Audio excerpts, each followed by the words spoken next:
Dans la première vidéo, nous avons essayé de démontrer, selon la Bible, ce qu'est le chantre. Et nous avons essayé de faire la différence entre le chantre et l'artiste chrétien. Si tu n'avais pas encore suivi, tu pourras retrouver la vidéo juste quelque part en haut ici. D'accord? Tu pourras retrouver la vidéo là. Je te laisse juste finir celle-ci. Et après, tu pourras retourner voir. Je pense que tu vas mieux comprendre ce qui a été dit jusque-là. Mais aujourd'hui, tu sais quoi? Je ne vais pas aller doucement. Parce que je suis allé doucement, les gens ont écrit dans les commentaires, les gens m'ont attaqué. Mais t'inquiète, aujourd'hui, je dévoile tout.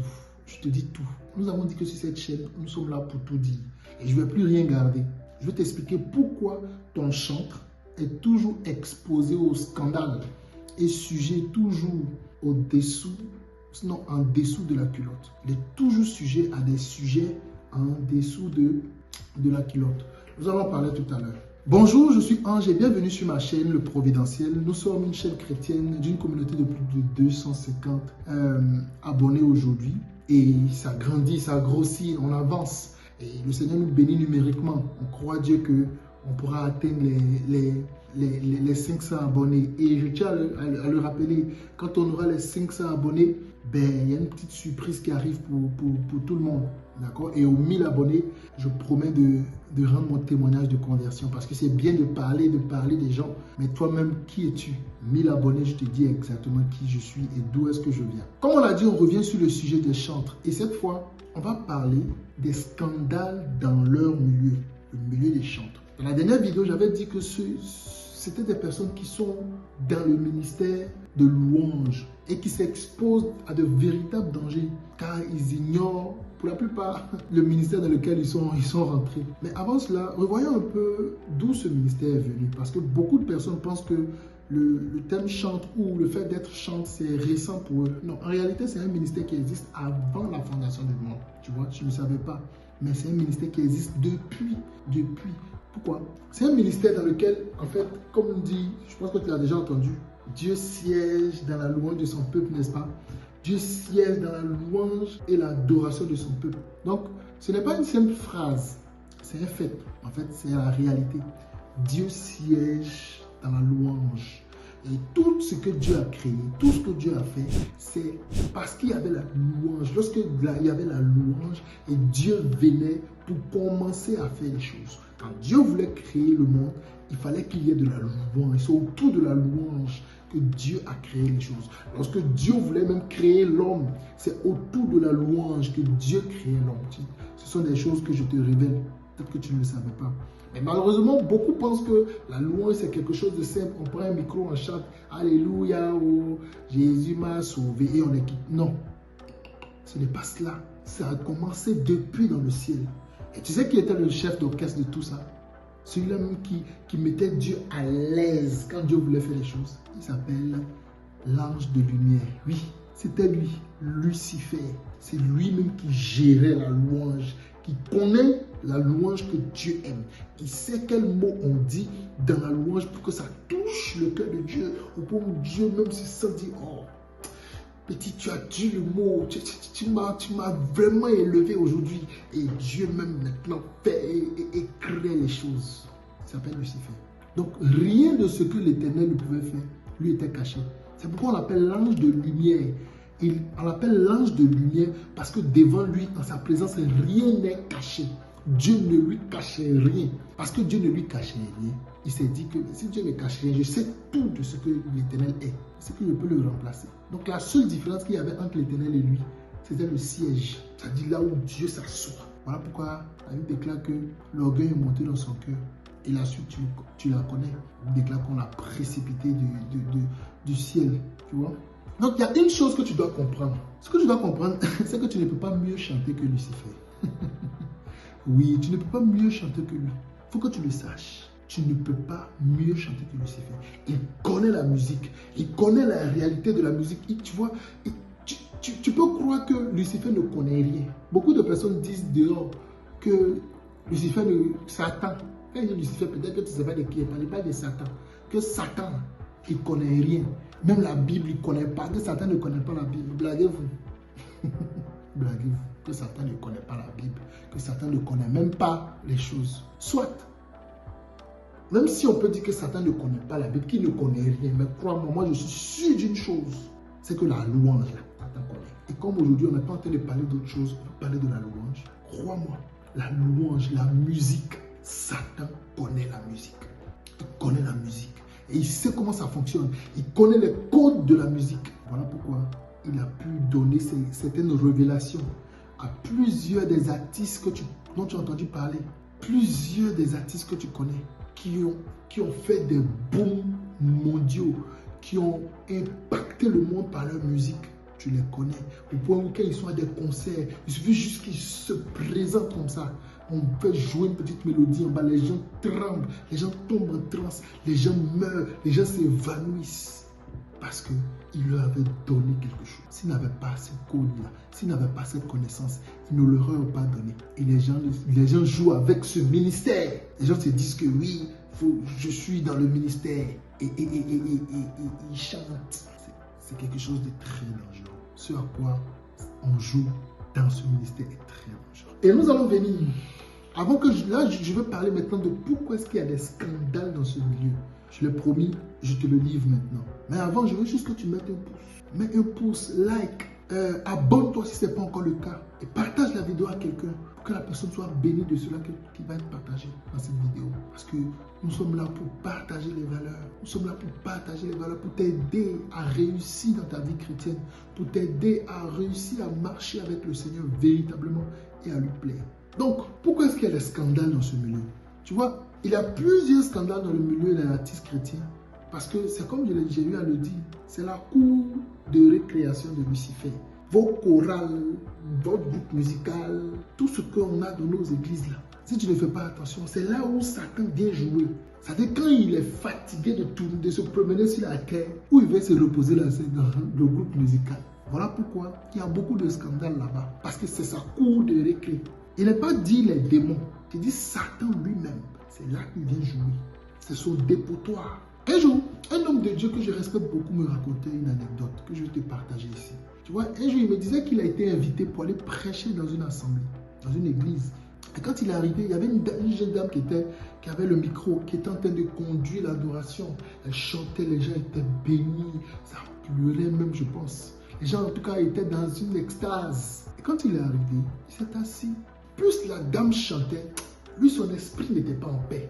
Son esprit n'était pas en paix. Il sentait comme s'il y avait quelque chose qui n'allait pas. Il n'était pas à l'aise. À un moment, il a dit, parce que lui-même, il est dans le ministère et c'est un adorateur. Et il a dit au pianiste, arrête de jouer. Quand le pianiste a arrêté de jouer, il a jeté un regard sur la dame. Et il a commandé au nom du Seigneur Jésus-Christ. Et la dame a commencé à manifester un démon. Celle qui tenait la louange, elle a commencé à manifester un démon. C'était un python. Et il me dit, tu vois, en réalité, quand elle chantait, les gens étaient envoûtés. Elle faisait des sifflets. Je ne sais pas si elle dit des sifflets, mais elle sifflotait. Et pendant qu'elle était en train de siffloter ou bien en train de siffler, les gens étaient envoûtés par ce qu'elle faisait. Et les gens entendaient la mélodie, les gens entendaient les chants. Et par ces sifflements, les gens entendaient plutôt de la mélodie, la louange à l'Éternel, alors qu'elle était de les envoûter. Voici donc comment plusieurs personnes dans la communauté sont envoûtées par des gens qu'ils appellent leurs chantres. Crois-moi, la belle voix ne suffit pas pour être un chanteur. Savoir chanter ne suffit pas pour être un chanteur. Et ce jour-là, il les a exposés. Il les a exposés. Tu vois, plusieurs personnes sont dans ce cas. Plusieurs personnes sont dans ce cas. Et moi-même, j'en ai expérimenté. Je t'ai dit, on ne raconte pas les choses seulement qu'on n'a pas vécu ou qu'on n'a pas expérimenté. Moi-même, j'étais dans un groupe. Et dans ce groupe, crois-moi, ce qui s'est passé, c'est que dans ce groupe, un des grands terroristes de ce groupe et une des grandes sopranes, tu aurais pu leur donner même le bon Dieu sans confession, comme on dit. Un matin, on n'a rien compris. Un matin, il y a grossesse. Tu vois. Pourquoi? Simplement parce que c'est un domaine où le diable sait ce qui se passe là-bas. Il sait que le chantre, celui qui vient prendre le micro, s'il n'est pas consacré, frère, il est en train de se livrer. Et du diable aime ça. C'est comme ton poulet que tu sais que tu peux tuer à n'importe quel moment. Est-ce que tu es pressé de le tuer pour le manger? Non. À tout moment, tu peux le finir. Donc, tous ceux-là qui ne sont pas consacrés et qui se lancent dans ce ministère d'adoration, qui se font appeler chantres à tout va, déjà même arrêtez de vous faire appeler chantres inutilement. Vous mettez des titres, longs titres sur vous, pour rien, pour vous attirer des affres du diable, pour rien. Et si vous êtes dans un ministère de louange ou d'adoration, prenez votre consécration au sérieux. Pourquoi? Parce que vous êtes en train de vous attirer vraiment des gifles spirituels. Parce que le diable aime ça. Il aime ceux qui font des choses sans connaissance. Parce que vous connaissez la vérité et la vérité vous affranchira. C'est l'une des raisons pour lesquelles beaucoup de tes chantres, beaucoup de nos chantres ou de nos artistes chrétiens sont dans des scandales à n'en point fini. Ils sont sous l'emprise de quelque chose qu'ils ne maîtrisent pas. Ils se sont lancés dans quelque chose parce qu'ils ont un talent, parce qu'ils savent chanter, parce qu'ils aiment même la chose. Ils se sont lancés dedans sans toutefois avoir pris le temps de savoir dans quoi est-ce que je me lance. Ils n'ont pas pris le temps de se préparer. Ils n'ont pas pris le temps de se préparer. Je vais finir par une anecdote. Je vais te raconter l'histoire. Il y a eu un homme qui avait été envoyé comme missionnaire dans une contrée. Et son père spirituel qu'il avait envoyé lui avait dit, va et fais l'œuvre de Dieu et gagne des gens au Seigneur. Et il est arrivé. Pendant 5 ans, il n'a gagné que, je crois, 30 personnes en 5 ans. Pourtant, il est rempli de choses de Dieu. Il aime le Dieu. Et il s'est plaigné à Dieu, Seigneur, mais pourquoi est-ce que je n'arrive pas à gagner ces personnes? Je me tromper dans le nombre, mais il n'a pas gagné beaucoup de personnes. Et il se plaignait à Dieu. Et il allait devant Dieu, mais Seigneur, pourquoi est-ce que je n'arrive pas? C'est ce que le Seigneur lui a dit. Le Seigneur lui a dit, à partir d'aujourd'hui, tu vas passer dans ma présence 8 heures d'adoration. 8 heures, sans instrument. Il avait un petit, je ne sais plus comment on appelle ça, c'est un truc rond comme ça. C'est un peu comme une calebasse façon. Il dit, c'est avec ça que tu vas passer le temps dans ma présence, en train de m'adorer pendant 8 heures de temps. 8 heures de temps pendant 1 an. Chaque jour, il s'assoit 8 heures. Comme si pas au travail, il s'assoit là 8 heures. Il adore Dieu pendant 1 an. Après ça, il peut retourner évangéliser. 8 heures de temps pendant 1 an.